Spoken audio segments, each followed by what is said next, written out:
अर्जुन वाह, एक सांस में तुम ज्ञान की बड़ी बड़ी बातें करते हो और दूसरी सांस में अपने को शिष्य मानकर मुझसे ज्ञान और मार्गदर्शन की याचना भी करते हो। हे पार्थ, तुम्हारा ज्ञान अधूरा है और अधूरा ज्ञान दो धारी तलवार की भांति होता है, जो अधूरे ज्ञान देने वाले और लेने वाले दोनों को काटती है। इसलिए सबसे पहले तुम्हें इस घातक तलवार को छोड़ना होगा, ना कि अपने गांडीव को। परंतु तुम तो उल्टा ही काम कर रहे हो। तुम्हारे हाथ में अधूरे ज्ञान की तलवार है और तुमने अपना गांडीव नीचे छोड़ दिया है। हे केशव, मैं क्या करूं? मेरा मन और मस्तिष्क उस धर्म कांटे की भांति डोल रहा है,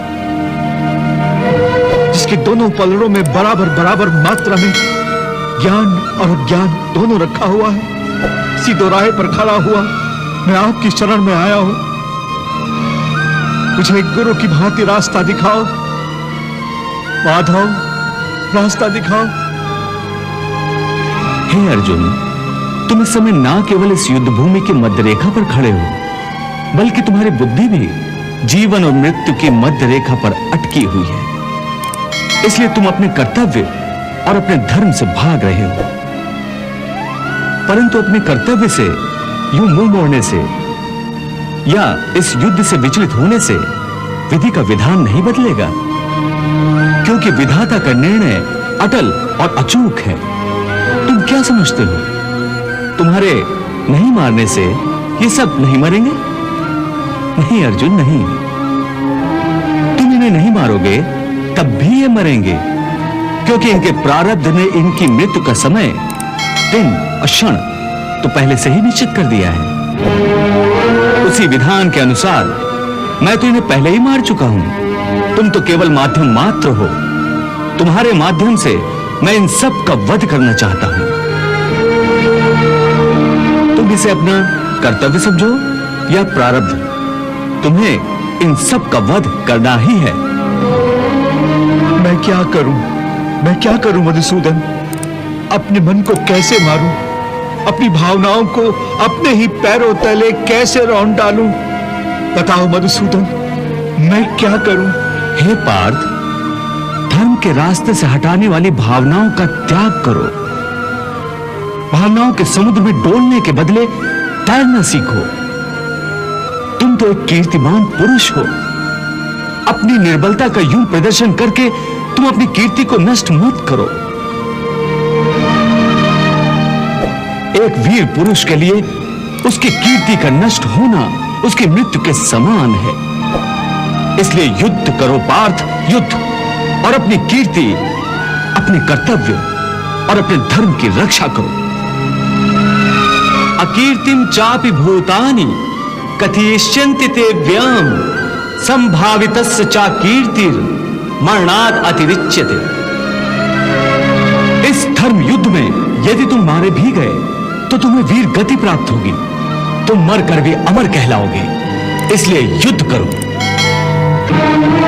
हतो वा प्राप्स्यसि स्वर्गम जित्वा वा भोक्ष्यसे महीम तस्माद् उत्तिष्ठ कौन्तेय युद्धाय कृत निश्चय।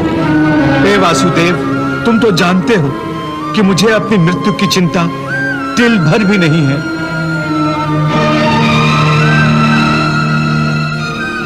हे अर्जुन, मैं जानता हूं तुम इस धर्म युद्ध में अपने प्राणों की आहुति देने से जरा भी नहीं घबराते।